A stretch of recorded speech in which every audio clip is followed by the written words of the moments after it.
Aguas de Vida presenta su programa local. En la bendición de Dios, este día tenemos el privilegio de ocuparnos con el tema de la profecía bíblica. La profecía es todo aquello lo que Dios tiene revelado desde su misterio, poniéndolo en acceso, en privilegio de ser recepcionado como revelación para que tome información la criatura humana. Ello es profecía, es misterio revelado. Y tenemos escatológicamente, es decir, como acontecimientos del futuro, maravillas que Dios quiso, por su gracia, ponerlas a consideración de su iglesia. Y vamos a leer una porción en Tito, capítulo 2, el versículo 11 al 14. Primeramente, nos dice: porque la gracia de Dios se ha manifestado para salvación a todos los hombres, enseñándonos que, renunciando a la impiedad y a los deseos mundanos, vivamos en este siglo sobria, justa y piadosamente, aguardando la esperanza bienaventurada y la manifestación gloriosa de nuestro gran Dios y Salvador Jesucristo, quien se dio a sí mismo por nosotros para redimirnos de toda iniquidad y purificar para sí un pueblo propio, celoso de buenas obras. La gracia de Dios manifestada en la persona del Señor Jesucristo, que es el gran Dios y Salvador. Es el resplandor de la gloria de Dios y en quien corporalmente habita la plenitud de la deidad. Él viene, retorna al planeta, pronto aparecerá en las nubes y será para la iglesia la manifestación del gran Dios y Salvador. Es el mismo Jesús quien se entregó a sí mismo para redimirnos de toda iniquidad y purificar para sí un pueblo propio, exclusivo, celoso en fervor santo de fidelidad, de buenas obras, aprendiendo el privilegio que representa para el gozo en el Espíritu Santo, la utilidad que trasunta para quienes le rodean y la trascendencia eterna para glorificar a Dios. Entonces, buenas obras. También por temor a Dios. Y está en Juan, capítulo 17, en el versículo 24, otra revelación importante para la iglesia en esta glorificación. Dice, el Señor orando, habla al Padre, dice: Padre, aquellos que me has dado, quiero que donde yo estoy, también ellos estén conmigo, para que vean mi gloria que me has dado, porque me has amado desde antes de la fundación del mundo. Aparece aquí Jesús, el Señor, dentro de su condición de hijo, dirigiéndose al Padre para que aquellos que somos los que componemos la iglesia, la única iglesia que tiene el Señor, formándose en el transcurso de estos 20 siglos, ellos, nosotros, como dados por el Padre a Él pide para que estemos todos con Él. Donde Él está, es allí donde ahora se encuentra.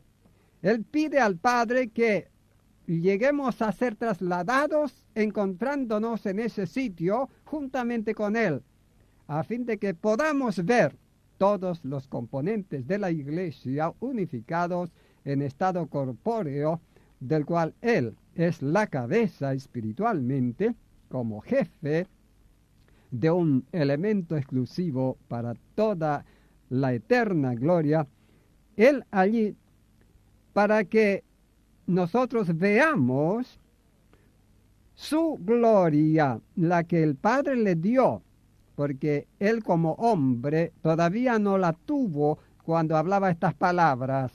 Después ascendiendo, ya para cuando aconteció Pentecostés, allí a los 10 días de ascendido a la gloria, seguramente estuvo ya glorificado porque descendió el Espíritu, ya que Juan dice que no descendería hasta que él no fuera glorificado.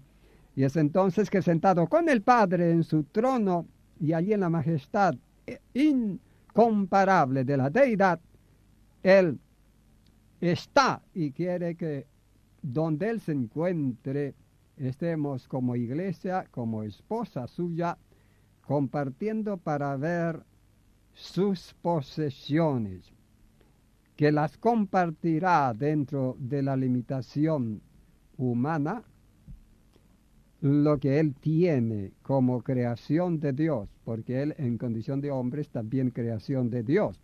Él es creador y criatura, él es padre y es hijo. Bueno, Pablo dice, Cristo es el todo y en todos. La palabra de Dios tiene la inerrancia que nos corresponde respetar y hacer doctrina con su letra. De modo entonces que tenemos las verdades proféticas para gozarnos en esta bendición. En los programas anteriores habíamos considerado los nombres dados en las 2 intervenciones que tendrá el Señor próximamente. Son 4 para la intervención celestial del arrebatamiento de la iglesia y 3 nombres para la intervención terrenal. Nos ocupábamos un poquito de la terminología bíblica que ayuda para la interpretación de las Escrituras sin entreverar los textos, originando la confusión en la hermenéutica. De modo que nos ocupamos de ellos. A continuación, en el presente programa, lo que hoy vamos a ver, tiene que ver con las cosas sobre su venida hasta las nubes, según 1 Tesalonicenses 4:17, para ocuparse de la iglesia, trasladándola a la casa de su Padre en los cielos, según Juan 14:2-3. Es cierto que la expectativa celestial de la iglesia de ser arrebatada por el Señor y sacada del mundo no está condicionada por acontecimientos que le sirvan de señales, como ocurre con la venida del Señor para Israel y el reino. Sin embargo, por causa de estar relativamente juntas ambas venidas, separadas entre sí solamente por 7 años y algunos días, por ello, las señales que indican la proximidad de una son válidas también para la otra. Así pues, las señales de los evangelios, donde se indica como señales de la venida del Señor para el reino, la intervención terrenal, indican la venida del Señor para Israel y el reino, pero con más razón están indicando su venida para el arrebatamiento de la iglesia, lo cual, ese arrebatamiento se producirá 7 años y algunos días antes, de modo que con más razón están señalando el arrebatamiento de la iglesia, porque es esa la realidad bíblica de la profecía. Sin embargo, insisto que las señales no están reveladas en las Escrituras para indicar la proximidad del arrebatamiento. No se refieren a ese acto de arrebatar el Señor a la iglesia. No hay señales reveladas con el propósito de indicar la proximidad del arrebatamiento de la iglesia.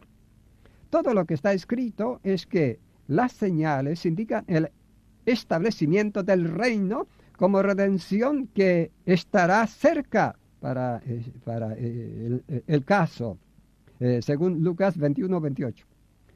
Lo cual tendrá lugar ese establecimiento 7 años y algunos días después del arrebatamiento. Hay actualmente muchos acontecimientos cumplidos como señales y otros cumpliéndose y otros como preparativos de los que se cumplirán.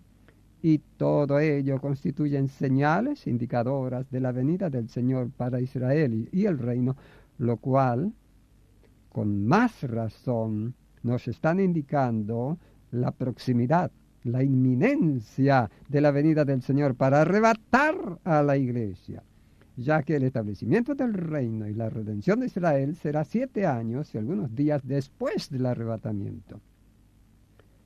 De modo que las señales que vemos indican el fin del siglo presente, por el hecho de que será reemplazado por el siglo venidero, es decir, el reino terrenal de 1000 años, y el fin del siglo presente, según Mateo 24:3, Gálatas 1:4, y el consiguiente establecimiento del reino.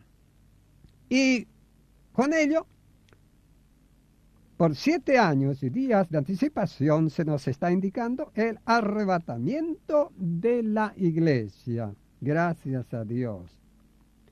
Pero en honor a la verdad, corresponde decir que las señales profetizadas para la expectativa terrena de las 70 semanas nunca fueron referidas por algún escritor sagrado ni indicadas en ministerio profético alguno como señales para indicar la proximidad del arrebatamiento de la iglesia. De ahí que para nosotros, los componentes de la iglesia, esas señales no indican la venida del Señor por nosotros para arrebatarnos, sino su venida con nosotros. Por favor, preste atención.